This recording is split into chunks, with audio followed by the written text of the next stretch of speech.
Good evening. Hi.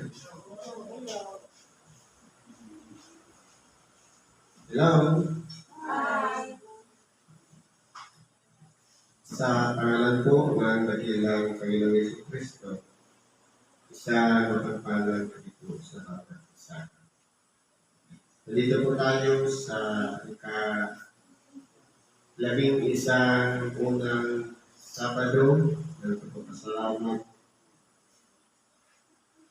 para tayo po ay magkaroon ng bahagi kahit sa tinatawag na pakikinig ng lang na salita ng Diyos. Yan po ang mensahe ngayon. Tungkol doon sa isang kasaysayan ating bumibigyan ng buhay sa Ebanghelyo ni San Lucas, Kapitulo 17, versikulo 11 hanggang 19. Sabi po dito, at nangyari na samantalang sila'y napagpatungo sa Jerusalem, na siya'y nagdaraan sa mga hangganan ng Samaria at Galilea. At sa pagpasok niya sa isang nayon, ay sinalubong siya ng 10 lalaking hitungin na nagsitigil sa marami. Ito, kung aralin natin, isa itong parte na kung saan ang ating dakilang Panginoon. Kung malapit doon sa country ng Samaria at ng Galilea, nasalubong po siya ng 10 hitungin. Kaya po, kung titingnan natin, yung sitwasyon, parang sa daan, pagdaraanan natin dakilang Panginoon, nasalubong siya ng 10 hitungin. Nung lumagpas na, doon na natin, kumbaga, parang nabuksan mo yung pag-iisip ng mga hitungin. At doon na sila gumawa ng isang aksyon na parang napigilan sila dahil nakilala nila ang ating dakilang Panginoon Jesucristo. Kasi ang sitwasyon, parang nagsalubong sila nung malayo-layo na, doon nagsitigil yung 10 hitungin. Ano po ang ginawa ng 10 hitungin? At sila'y nagsisigaw na nagsisipagsabi, Jesus, Guro, maawa ka sa amin. Kaya pinigyan natin, medyo malayo-layo na po yung distansya. Kasi nasalubong niya, lumagpas na sa kanya, kasi pasigaw po yung ginawang pamamaraan para kausapin ng ating dakilang Panginoon. Ngayon po, ang sinabi ng 10 hitungin, Jesus, Guro, mahabag ka po sa amin. Na nagsisiasa yung 10 hitungin na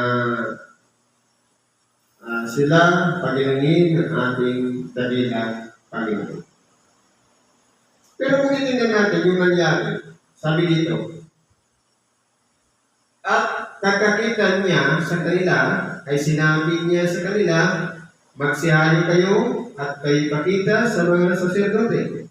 At nangyari na samantalang sila'y nagsisiparoon ay nangalilis sila. Kung pag-aralan po natin yung ginawang aksyon ng ating dakilang Panginoon, hindi naman siya kumbaga, iba yung response kasi ng ating dakilang Panginoon doon sa 10 hitungin. Kaya po nangyari na samantalang nagsisilakad yung mga hitungin ay nangagsigaling sila. Pero ang reply lang naman ng ating dakilang Panginoon, katulad natin na minsan may lumalapit sa atin na gustong tayong gustong magpatulong sa atin. Halimbawa, sabihin natin, gusto kong magpagamot. Parang nag-reply, pumunta ka sa ano yan, parang ganun. Ngayon, ang nangyari, dahil nga pinakinggan nila yung sinabi ng ating dakilang Panginoon, napakita sa mga saserdote, na ano naman ang gagawin ng mga saserdote sa kanila.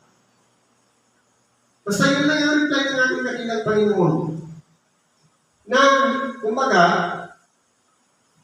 ang nangyari po, yung 10 itungin, kumbaga parang wala na sa kanila na umaasa sila na sila'y panalig. Kasi po, sa pangyayaring ito, sa halip na pabalikin o kaya huminto muli doon sa harapan ng ating dakilang Panginoon, saka siya patungan ng kamay para bumalik, pero iba po kasi ang ginawa ng ating dakilang Panginoon. Na parang indirect yung pamamaraan niya na pagalingin. Na parang sinusubok niya yung 10 itungin kung ano po ang magiging reaction nila sa oras na sila po ay malinisan. Sa totoo lang po, sa totoong buhay, nangyayari po yan sa atin. Hindi ba dati, kapag araw ng pasasalamat, kung gabi ng pasasalamat, palaging puno yung upuan na yan. Pero bakit kung kaya nagkakaunti yung tao ngayon, ibinabaan na yung sitas na ito? Dahil po, sa mga pangyayari, sa totoo lang tayo, nagtatagumpay, nalalagpasan natin yung mga pagsubok na dumarating sa ating buhay, pero pagka minsan po, nawawala po sa isip natin ay makapagpasalamat sa Diyos. Kaya po ang nangyayari, kumbaga, sa katagalan ba naman ng Diyos na kung titingnan natin, wala naman siya ibang inaasahan kundi pasalamatan siya. Pero dito, sa 10 itungin, lahat naman sila pinagaling. Pero bakit hindi lahat sila bumalik at nagpasalamat sa ating dakilang Panginoon? Bakit po? Ano po ang nangyari? Nung sila'y habang pumaparoon sa saserdote, ay nangalinis sila. Sabi nito, at isa sa kanila, nang makita niyang siya'y tumalina, ay nagbalik na niluluwalhati ang Diyos ng malakas na tinig. Nasa kalagayan na po ng tao. Hindi ba nga, tayo pong tao ay pinagkalooban ng Diyos ng unawa. Pinagkalooban niya tayo ng sapat na pag-iisip para mapagnilayan natin ang mga nangyayari sa ating buhay. Pero pagka minsan dahil sa ating mga kabalisahan at kaabalahan, hindi na natin nagagawang magpasalamat sa Diyos. Hindi katulad itong isa na to, na nung makita niya, dahil siguro sa tagal ng panahon na siya may karamdaman, kasi imposible na kung gumaling yung kitong kung sa ibang salita tawag ng leprosy o dauton sa Bicol. Imposible na kung gumaling yan.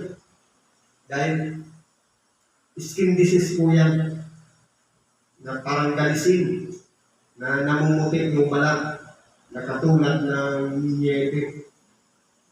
Kumikinis po yung balat na yan. Hindi kapag meron tayo nakikita ganyan na minsan nagdadalawang kulay na yung katawan na maitim ang kulay na kulay pero namumutik na sa kintab. Yan po ang tinatawag na kitong.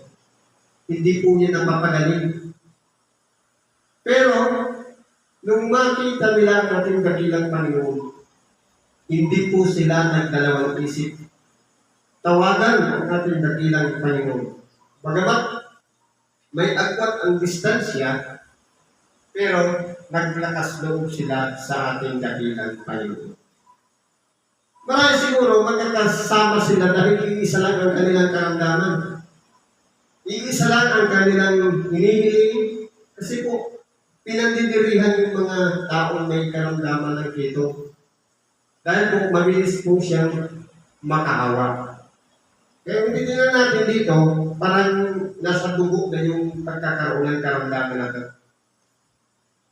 Pero, isang bagay na nagawa nila ng kabutihan dahil kahit na ang tingin ng iba, wala na silang pag-asang bumalik.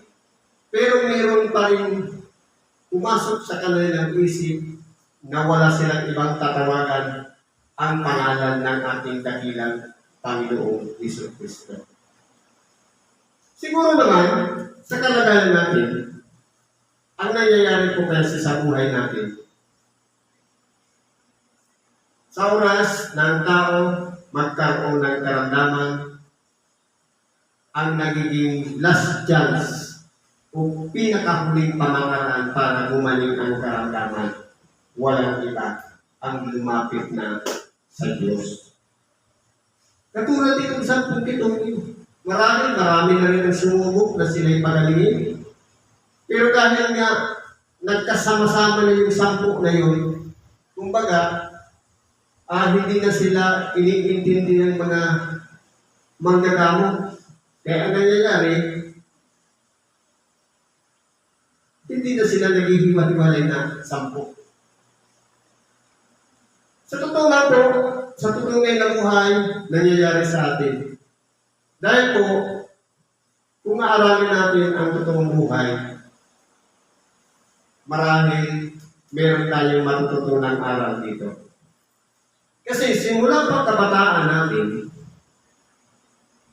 minay-kondisyon na tayo ng mga libro. Ano po yung nakasulat sa libro? Minsan may nakikita tayong connected. Kapag estudyante, ano yung kailangan ng estudyante? School. Kapag may sakit, ang kailangan niya? Doktor. Ang tanong, ano ba ang kakayahan ng isang tao na nakatapos ng pagiging doktor para magpagaling ng karamdaman? Kasi po ang nangyayari, nakasanayan na natin na kapag mayroong karamdaman, ang unang tinatakbuhan doktor.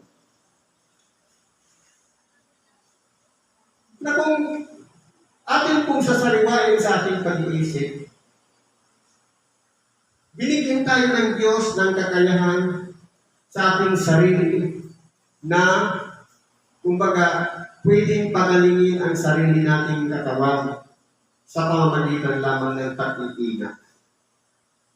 Hindi ba narinig natin, prevention is better than cure. Ang pag-iingat o pag-iiwas sa mga bagay na ikasisira natin ay mas maiging pati sa magpagamot. Pero po, dahil nga sa panahon ngayon, nagsilabasan na yung mga kimikal. Nagsilabasan na yung mga iba-ibang pamamaraan na kinakain natin na hindi na safe. Bumabagsak na po ang resistensya ng ating katawan. Dagdag pa pong mga gamot na synthetic, na galing din sa kimikal, na kung titingnan natin, sinisira po ang ating immune system. Yan po ang katotohanan yan. Kasi po, itong katawan natin, meron siyang sistema na kaya niyang gamutin ang kanyang sarili. Yun nga yung tinatawag na immune system. Halimbawa, sampol. Kapag tayo na sukatan o nahiwa ng isang sugat sa ating balat, kahit hindi ka uminom ng gamot, usas siyang gumagaling.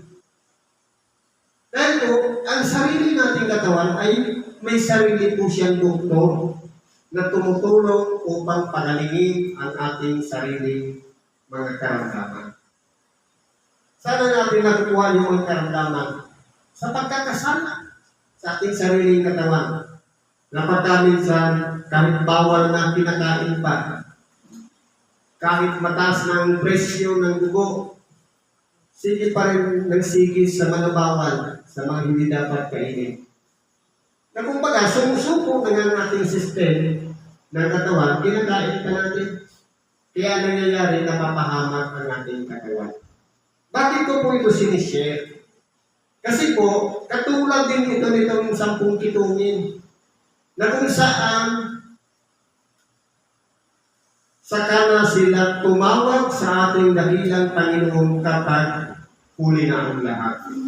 Pero mabuti, dahil doon sa 10 kitungin, may para silang natigilan na parang may umano sa isip nila na bakit kaya hindi natin subukan sa kuro o sa ating dakilang Panginoong Hesus Kristo. Na para magkaroon ng chance na sila'y pagaling. Kasi kung anong nangyari, katulad sa buhay natin, kung saan malala na ang sitwasyon ng isang may karamdaman, saka na nakakatawag ng Diyos ko po. Pero, nung kalakasan, nakalimutan man lang manalangin, magpasalamat sa Diyos, humingi ng gabay sa pang-araw-araw na pamumuhay. Kumbaga, parang ang nangyari, inisip lamang sariling kalagayan, walang puwang ang Diyos sa puso. Kaya nangyayari, kung kapag wala na ang isang taong mapaghuhukutan ng panggastos sa kanyang lumalapit sa Diyos. Pansinin natin yung mga nasa ospital. Inibaga, kahit saan hospital, mayroon siyang chapel. Na yun yung pinaka-last na pamamaraan, lalong-lalo na sa mga inoperahan, sa mga critical na kondisyon. Naaalala na mayroon yung maliit na chapel para doon idulog ang mga isang kahiligan na kung maaari, bigyan pa ng chance ang mahal natin sa buhay. E paano kung huli na, sirang-sira na ang sistema, sirang-sira na ang katawan. Kaya po, nung kabataan, binayang-kondisyon kasi tayo.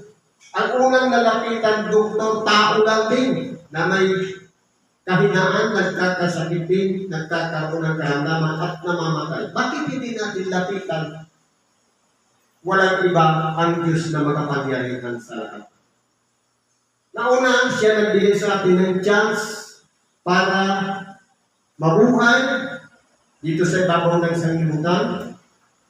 Siya po ang nagbigay ng pagkakataon para dugtungan ang ating buhay at pagkalungan niya tayo ng mabuting kalusugan. Pero pagkaminsan, saka na lang natin naaalala, lumapit sa Diyos kapag bumabagsak na ang ating katawan. E samantalang malakas pa, hindi man lang nakaaalalang magsimba o manalangin o magpasalamat sa Diyos. Kung kailan nagkasakit na ng malala, sa totoo lang po, kapag ang katawan ng tao ay malakas, limot po yan sa Diyos. Pero sa oras na galawin ang katawan na yan at nagkaroon ng karamdaman, doon na po nagbibigay ng kumbaga lakas loob na lumapit sa Diyos. Isupok ang sarili, baka bigyan pa ng chance para pagalingin ang ating karamdaman. Kaya po dito sa bagay na ito po ay magsisilbing aral sa bawat isa sa atin na maging katulad sana tayo nitong 10 kitungin na kinakailangan gawin nating priority ang lumapit sa ating dakilang Panginoon.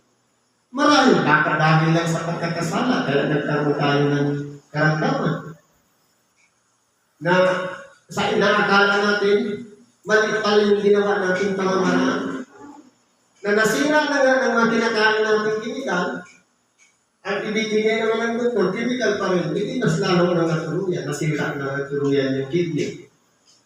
E paano pa isusog kung manas na? Wala na, bagsak na ang katawan. E paano pa kayo naayusin kung hindi na kaya tagalingin? Dahil nasira na. Nagkapatong-patong na yung mga chemical sa katawan. Kaya po, dito sa araw na ito, palagi natin ilalagay sa ating sarili, priority natin lumapit sa Diyos, sa ating dakilang Panginoong Jesucristo. Pero ang mahirap, kapag pinagaling na, wala nang uwang sa isip ang muling bumalik at magpasalamat sa Diyos. Kaya ano po nangyayari? Kapag nagkaroon ng karamdaman, tutulungan, gagaling, kapag medyo okay na yung kondisyon, babalik tayo sa dating kalagayan. Na ang nangyayari, mas lalo pang nasisira yung, kumbaga, yung dating kalagayan na madali lang gamutin, lumalala sa muling pagbalik. Na nakasanayan natin ang tao na nilbina. Nasa kasulatan po yan. Na kapag ang isang tao may karamdaman na sa ilalim siya ng kapangyarihan ng espiritu ng karamdaman. Ngayon, kapag pinagaling at pinatawad, nakahingi ng tulong sa Diyos at gumaling, kumbaga yung masamang espiritu lalayas siya. Hahanap siya ng mapagpapahingahan. At ngayon, dahil wala siyang masumpungan, babalik siya doon sa katawang kanyang pinanggalingan. Na kung saan doon siya nanggaling na nagbigay siya ng karamdaman doon. Dahil nakita niya, malinis na nagagalakan, ang gagawin niya, aalis siya, kasama siya ulit ng pito pa. Kaya naging mas malumpa ang kalagayan ng tao. Na kung titingnan natin, espiritu lang naman ang karamdaman. Sa oras na lumapit sa ating dakilang Panginoon, wala pong imposible na hindi magiging isang palakid ang lumapit sa Diyos para hindi siya pagalingin. Subalit kung may kasalanan, mahirap po talagang lumapit sa Diyos. Kaya nangyayari, last chance na lang ang lumapit sa Diyos. Kapag hindi na kinakaya, dahil naubos na yung budget, marami nang naibenta, kumbaga wala lang pang-tusto sa pang-araw-araw sa ospital, na kung titignan natin, mas higit natin kailangan lumapit sa Diyos sa halip na sa tao tayo lumapit. Bakit po? Kasi kung titignan natin, nagiging kaano siya ng Diyos. May aral nga ako na natutunan ng pandemic. Sabi ko, nakakatakot pala yung pandemic. Bakit po? Kasi, ang mga tao, marami ng bawal. Hindi ka malapit sa iyong kapwa hanggat walang takip ang mukha. Sabi ko, ang tagal naman matapos ng pandemic. Ang kausap ko, nurse, sabi ng nurse, paano mo sir na i-apply na pandemic? Very interesting. Sabi ko sa kanya.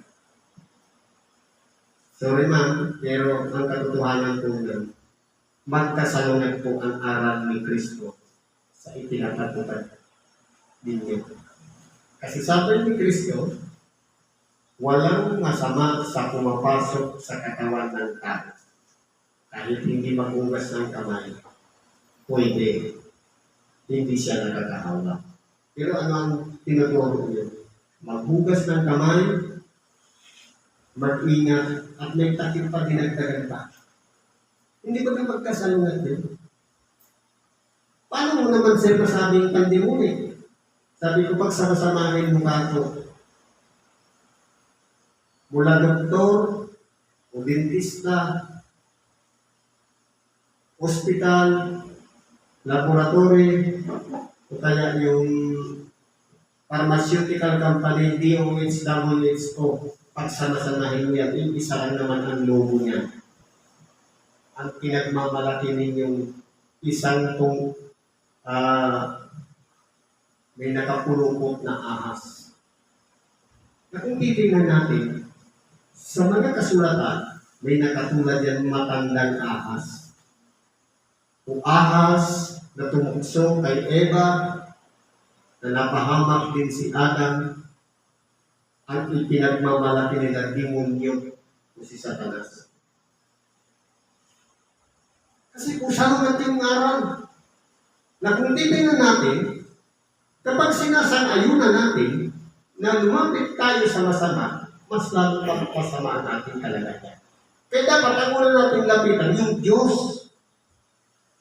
Nakatulad nitong 10 kitungin na lumapit sila mismo sa ating dakilang Panginoon. Bagamat magkalayo yung agwat nila, pasigaw na nga lang, humihingi sila ng haba na sila'y kaawaan na baka sakaling pagalingin ang kanilang mga karamdaman na ito. Kaya po, dito sa sitas na ito, sa mga nangyayari, hindi naman pinawakan ng ating dakilang Panginoon yung kitungin. At hindi rin niya sinabihan na pagagalingin niya. At hindi niya rin sinabihan na lumapit sa kanya para mahawakan niya, mapatong niya ang kanyang kamay para ibalik. Ang sinabi lang niya, pakita kayo sa saserdote. Dahil sila, sa pag-aakala nilang saserdote ang tutulong sa kanila, nagpatuloy sila ng lakad. Pero habang mula doon sa pinanggagalingan nila, papunta doon sa saserdote, sila po ay nangalinisan. Pero po, doon sa siyam, hindi man lang pumasok sa kanilang isip na maalala nila na sila'y pinagaling sa pamamagitan ng paglapit naman sa ating dakilang Panginoon. Yung pagtawag nila, isang bagay na pangangailangan pala ng bawat isa sa atin na kinakailangan natin tawagan ang ating dakilang Panginoon. Bagamat may bumabalakid sa atin at sa Kanya ang kasalanan, pero handa niya po tayong patawarin at tulungan tayo na pagalingin ang ating mga karamdaman. Kaya dito sa bagay na ito, simple lang naman ang sinabi ng ating dakilang Panginoon. Dahil, kung titingnan natin, ang bawat pinapagaling noon ay nagpapakita sa saserdote para sa handog o alay bilang pasasalamat na sila'y pinagaling. Hindi pa nga sila pinapagaling, papunta na sila sa saserdote. Ngayon ang ginawa, tumiritso ngayon yung siyam. Doon sila naghandog, pero yung isa lang na nagpasalamat, yung taga-ibang bayan pa, o Samaritana. Kaya yan po ang realidad ng buhay. Sa 10 tinulungan, isa lang po yan ang babalik. Hindi ba nga nangyayari sa akin dito? Marami dumarating na mga may karamdaman sa 10 pinagaling minsan sa isang araw ng pagpapasalamat, minsan wala na may karamdaman ang makapagpasalamat na sila'y pinagaling. Kasi dito sa 10 kitungin, isa lang ang bumalik. At ito na yung isa na naririyan sa upuan, nagpapasalamat tuwing first Saturday of the month, palaging pabalik-balik sa templo dahil pinagaling ang kanilang karamdaman. Ito na yung mga Samaritano na malayo sa lugar na ito na pinagaling ng Diyos dahil lamang sa ating paglapit sa Kanya. Tuloy natin. Ang ginawa ng Samaritano, sabi dito, at siya'y nagpatira pa sa kanyang kanan na nagpapasalamat sa Kanya at siya'y isang Samaritano. At pagsagot ni Jesus ay nagsabi, hindi baga 10 ang nagsilinis, datapwat saan nang naroon ang siyam. Na para bagang kung titinan natin, tinulungan ng ating dakilang Panginoon. Hinahanap niya yung iba na nag-umaling sa kanilang karamdaman. Dahil pati ng ating dakilang Panginoon, hindi pa sila nakakarating doon sa saserdote, nagsigaling na sila. Pero isa lang ang napansin niya ang kanyang sarili na malinis na ang kanyang kitong. At ito yung nagbukas sa kanyang pag-iisip na iwanan niya yung siya, bumalik siya sa ating dakilang Panginoon. Ang ginawa niya, nagpatirapat siya. Ang tanong, hindi ba ka sa lahat ng narito sa ibabaw ng sanglibutan, kahit ang hilman, kapag ang isang tao ay lumapit at nagpatirapat, sinasawa niya, huwag mong gawin yan, ako'y kapwa mo ring lingko. Pero nung ginawa ng Samaritano sa harapan ng ating dakilang Panginoon, nagpatirapat sa kanya, hindi po tinuturan ng ating dakilang Panginoon. Dahil marapat lamang na siya'y magpatirapat tayo sa kanya. Magpasalamat tayo sa kanya. Bagamat nasa kalagayan siyang tao, nagkataon-taon na siya. Pero dahil lang sa isang gumaling na nagpatirapat sa kanya, hindi niya pinigilan dahil karapatan lamang natanggapin ang ating dakilang Panginoon na siya'y nagluluwalhati sa Diyos dahil ang Ama ay sumasa kanya habang ginagawa niya ang lahat ng mga bagay. Kasama po rito ang pangaral ng salita ng Diyos at pagpagaling sa mga may karamdaman. Nananahan sa kanya ang Ama, kaya hindi niya tinutulan ng isang taong lumapit sa kanya na magpatirapat o lumuhod sa kanya dahil sumasa kanya ang Ama.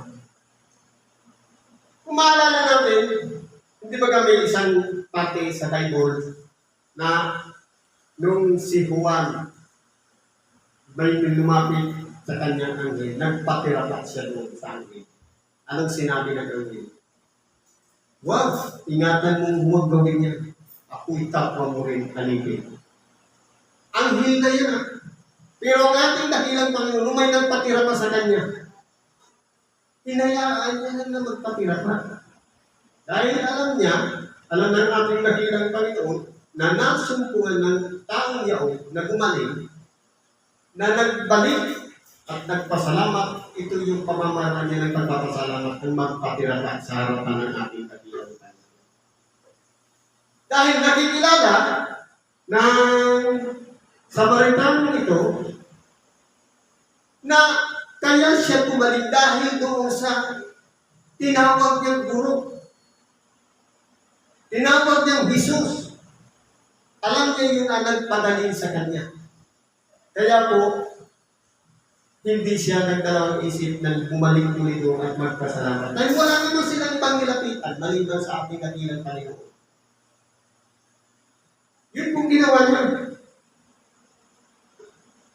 Ngayon, sa sagot ng ating dakilang Panginoon, para magang may hinanakit, hindi pag-asampu ang nagsilinis ng saan ang siya.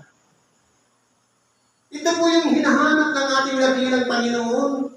Yung lahat ng mga tinulungan niya. Na nagsigaling, pwedeng sa pamamagitan ng pakikinig lamang ng salita ng Diyos, nagsigaling. O kaya sa pamamagitan ng pagpapatong ng kamay, magnetismo, kung pilot, operasyon man, o ano man na pinagkalog doon. Ang mahalaga doon, yung paggaling ng isang taong may karamdaman. Pero nasaan po sila? Ito yung hinahanap ngayon ng ating dakilang Panginoon. Na, kumbaga, sa 10, isa lang yung nakaalala, yung siyam na wala na. Dahil nagsigaling na sila. Kaya kung titinan natin, pantay lang naman yung binigay yung pagpapagaling doon sa 10 ditungin.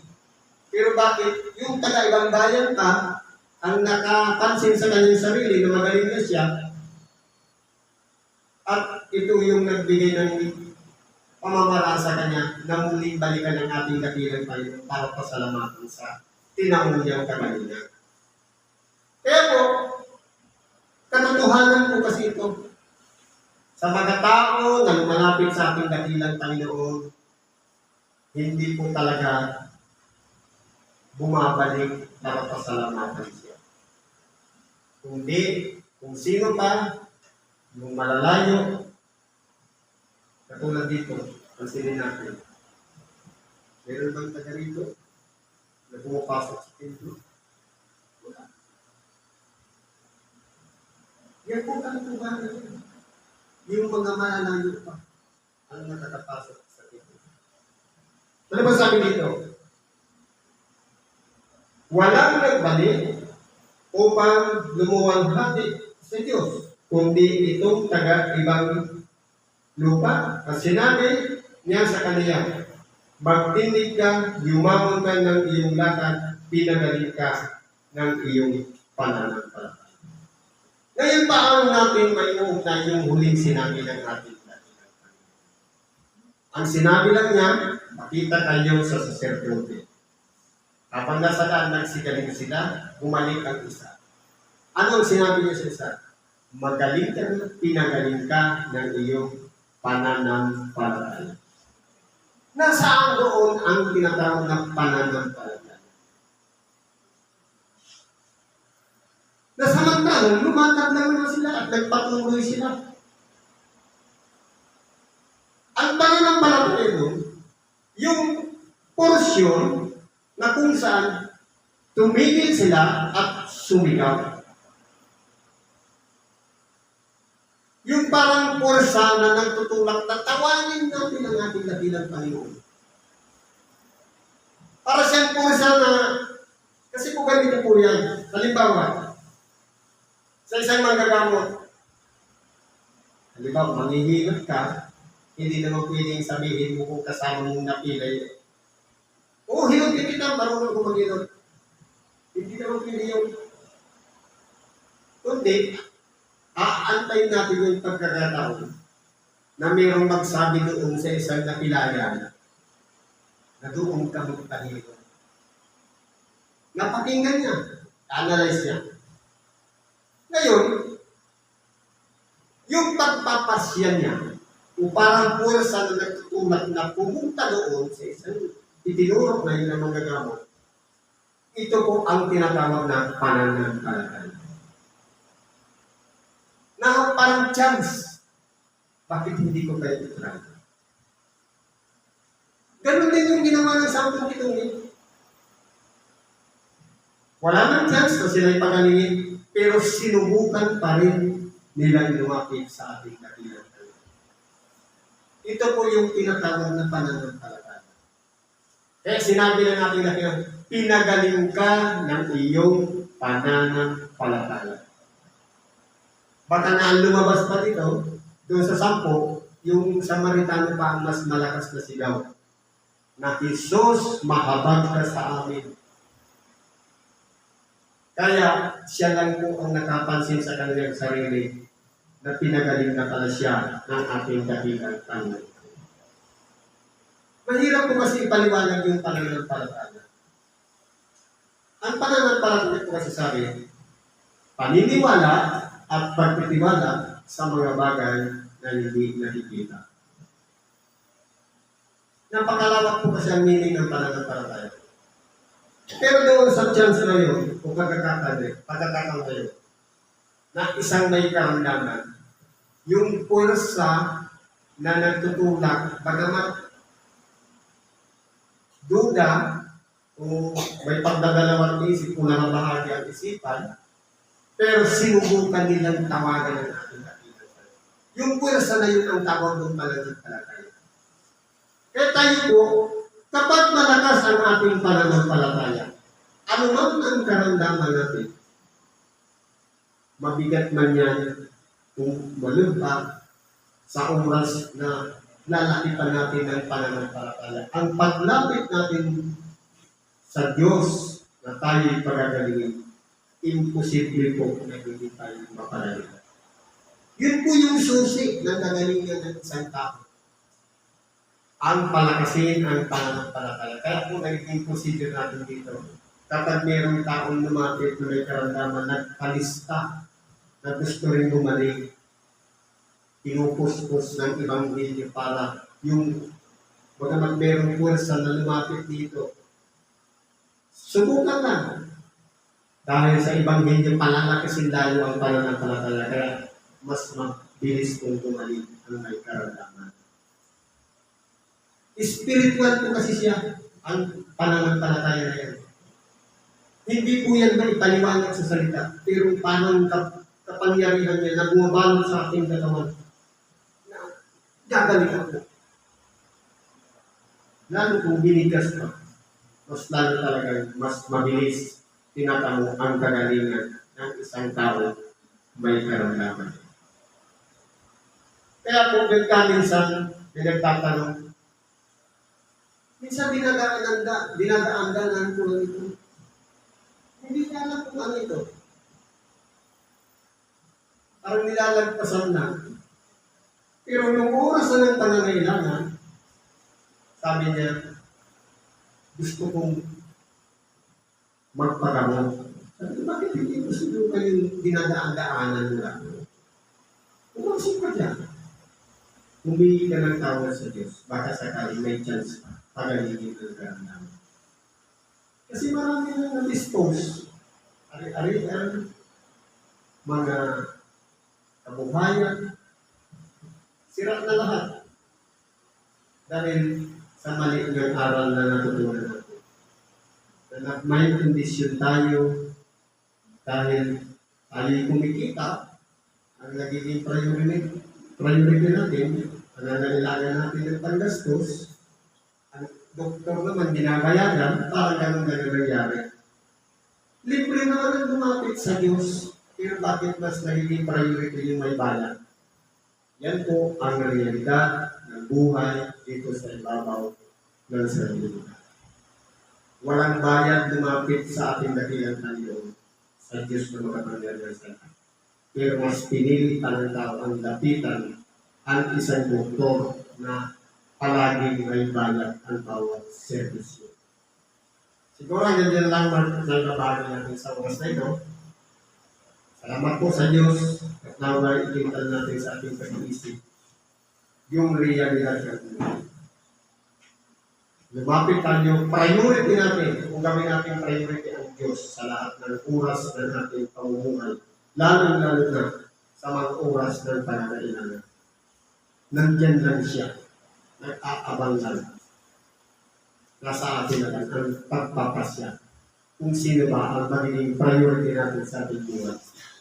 Si Kristo ba? O ang katulad din natin tao na nagkakasakit din, nagkakaroon ng karamdaman at namamatay. Unoon tayo kay Kristo na walang kamatayan. Salamat po at isang magpapalagay sa bawat isa.